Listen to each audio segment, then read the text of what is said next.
Turn that volume up. You know you want it. It's time for Women's Basketball TV with former NCAA champion, WNBA champion, business mogul, and national TV personality, Fran Harris. A'ja Wilson is a generational talent. We have no one like her in the WNBA. Bringing you entertaining, on-point analysis. Did LSU just win the national championship? Tea and inside scoop on the sport you love. NIL is going crazy. All I'm saying is if they're making $5 million as a student athlete, can't they pay for their own college? I mean, I'm just asking. It's just a question. Let's get it.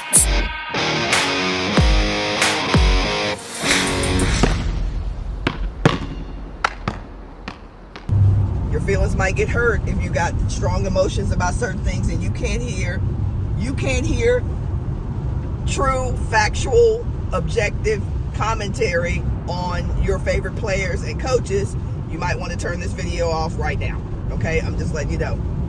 All right, so anyway, good game. If you saw my preview video, pretty much Don said exactly what I said. Don said we're gonna have to contain their crowd, right? We gotta, y'all saw the game and you saw my preview video. So there was some consistency there in terms of what it would take for South Carolina to win. Same thing for Kim Mulkey and the LSU Tigers. But here's what happened last night. LSU came out as they should in their building. In their building, they are supposed to play exactly the way they played. They had home court. They came out. They smacked them. South Carolina looked like, whoa, wait a minute, I'm dizzy. That's how they're supposed to look in somebody else's building, right? I know their fans don't believe that they're supposed to look like that, but as I said in my preview video, everybody has weaknesses. Every team is vulnerable. There is no team that's perfect. There's no team. All right, it don't work that way, right? You grammarians who want to be on my post when I'm having fun, making up words, get a life. So back to the game. LSU did exactly what they needed to do. Protect home court, play stifling defense. One of the things I said in my preview video is that you got to make great teams do things that they're not used to doing. LSU did that. South Carolina's not used to playing the kind of defense that South Carolina plays because nobody plays defense like South Carolina except for LSU.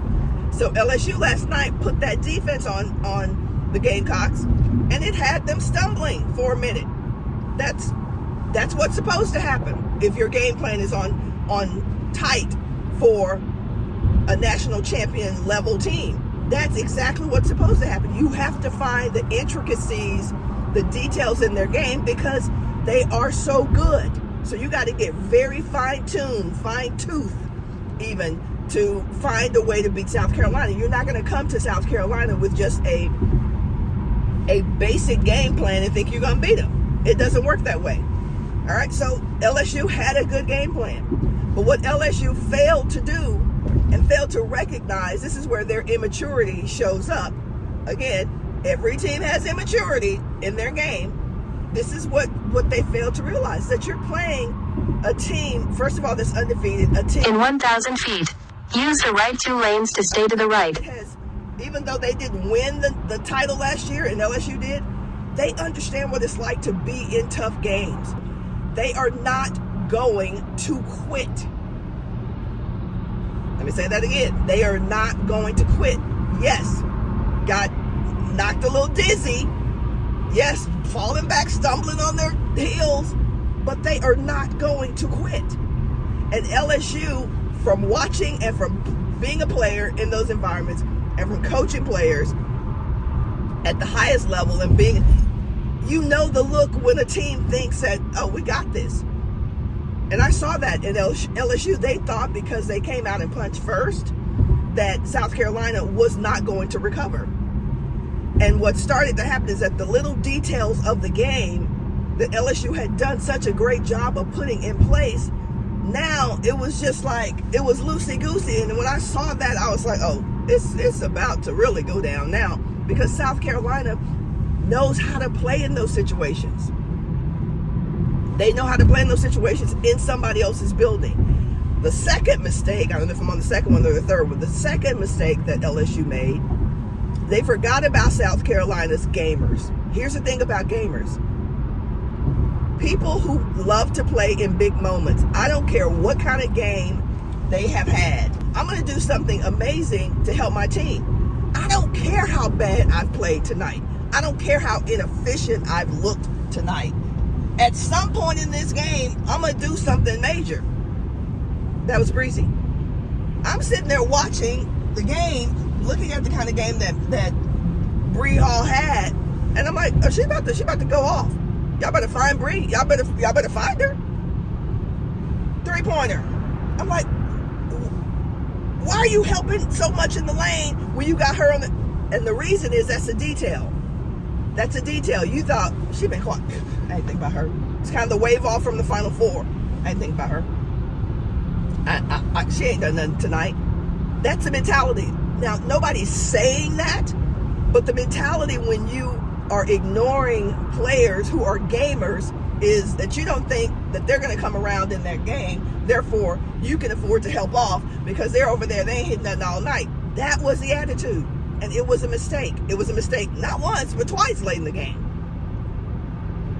Yes, we find out today that Aaliyah Boston had a little pep talk with Breezy. But whatever was the reason, whatever became the reason for her to get her confidence to knock down 2 late threes, you needed to be on notice about that. And LSU, that's just another sign of immaturity as a team, not to see the victory all the way through. What, did they play well? They played well. Did they do some great things? They did some great things. But you got to seal the deal. You got to lock that.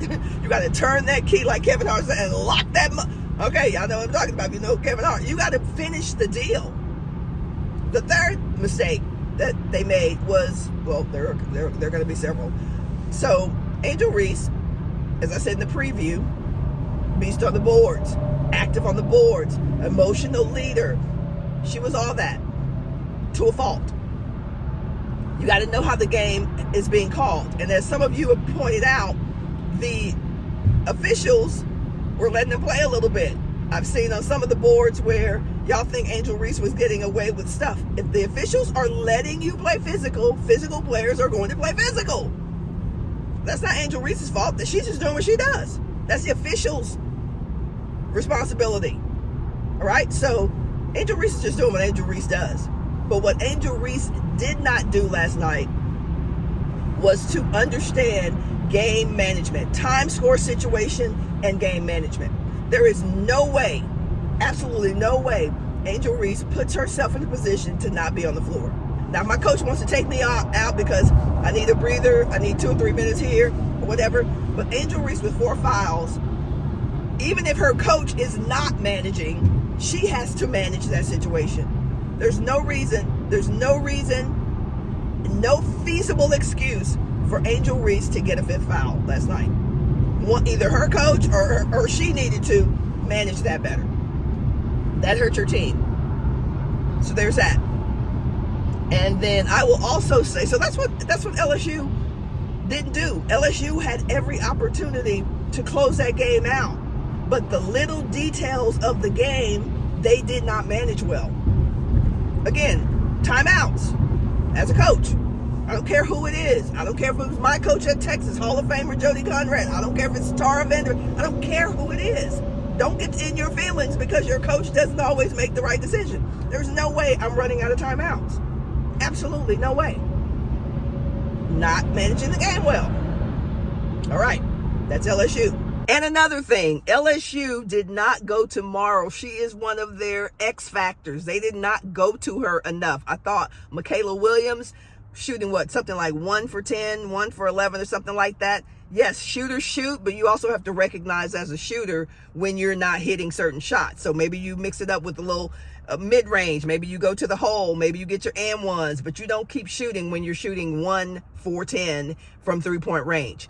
I thought LSU really missed some opportunities to keep the game close, even after they lost their lead, because they didn't take care of the basketball from a possession standpoint. They did not play the possession game very well. I don't even remember Flaugier getting in the mix offensively.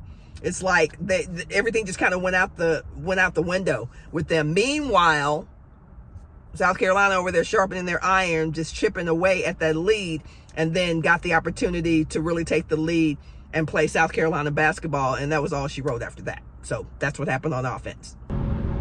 South Carolina, fighting for their lives. Let's keep it a buck. They were fighting for their lives from the moment they hit the court. LSU put it on them defensively. As I said earlier, they ain't seen that kind of defense except from each other in practice. Nobody plays defense like they do. But LSU did last night. South Carolina is not, for me, it's never a matter of, you don't know what you're going to get when you walk into somebody else's building. I've been on a hunted team, an undefeated team, walking into that environment, and you just gotta get ready. You just gotta get ready, and you gotta prepare to be in the fight till the end of the game, because you are the hunted. There is no quit in the hunted. There was no game in my senior season that we thought we were going to quit.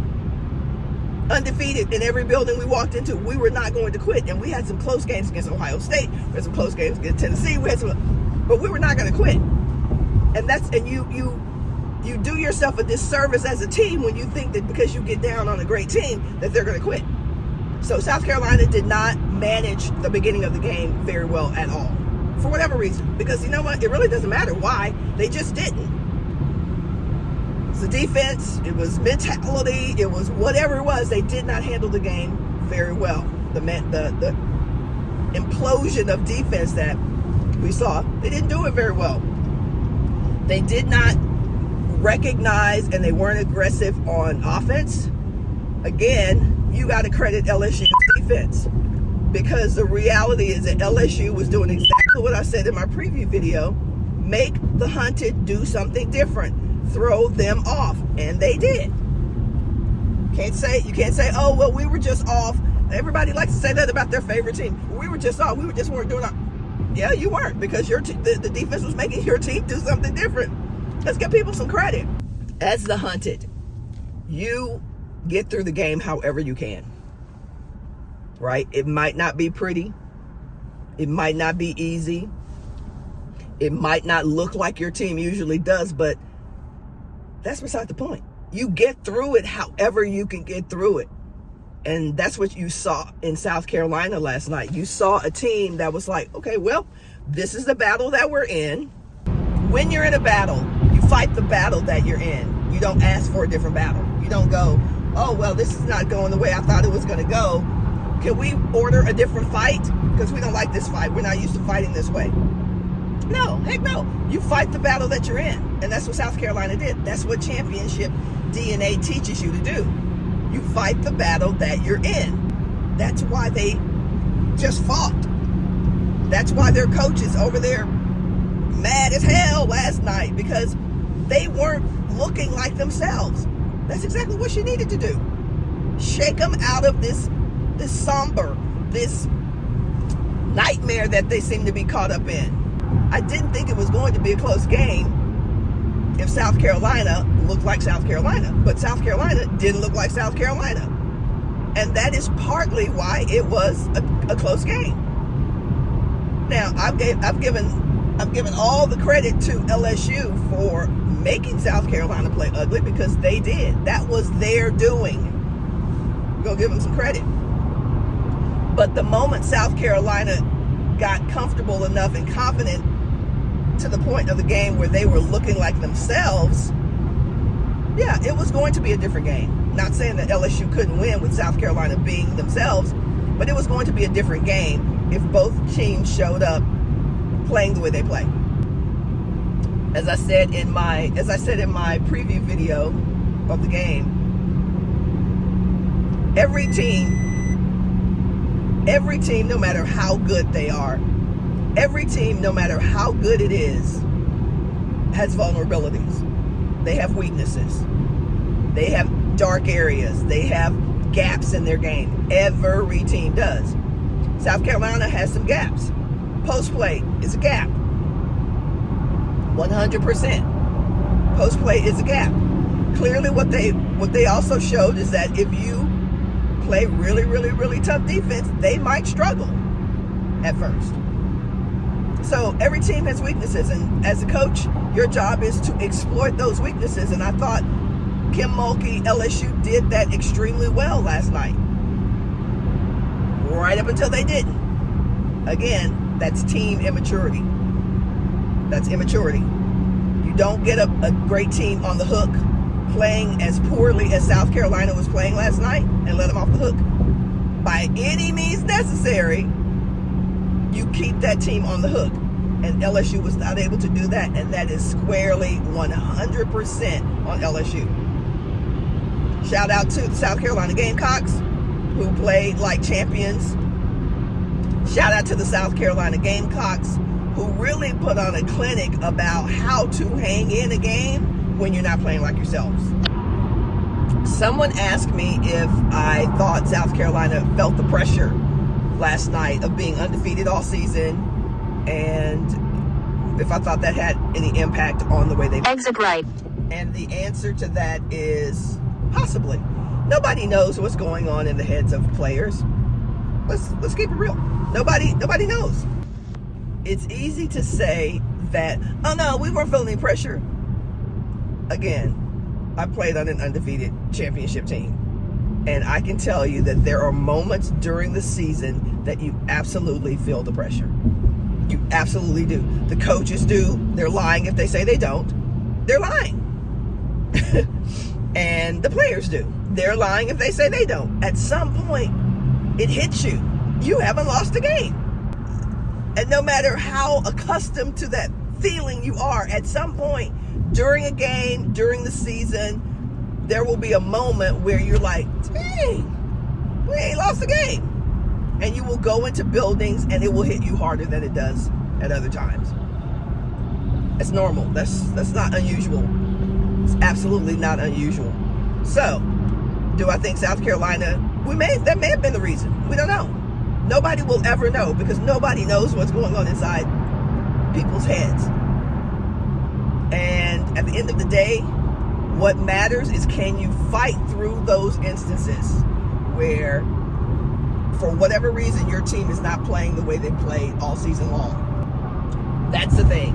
It doesn't even matter whether you felt the pressure. That could have been what was up with Bree. It could have been what was up with Cardoso. It could have been what's up, right?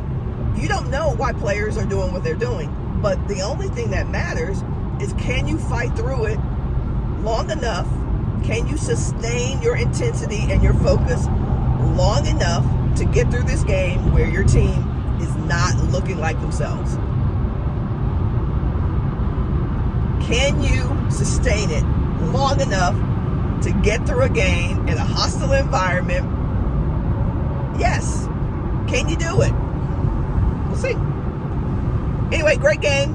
So that's my take on the South Carolina LSU game. In summary, LSU had them, but then got. That's my summary. LSU, everything in that game indicated that LSU was going to close that game out until it got extremely important to attend to the details of the game, and that's when it flipped. South Carolina attended to the details of the game that are important to close out a game, and that is a big difference. They stayed in the game. No key player made crazy fouls and took themselves out of the game. They managed their timeouts. They managed the game better at the end than LSU did. It is what it is. It is what it is. Great game. We'll see you in the next one.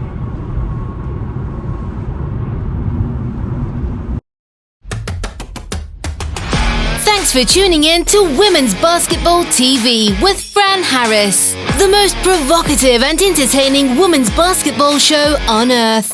Be sure to click that like, share and notification button so you don't miss a moment. We'll see you tomorrow.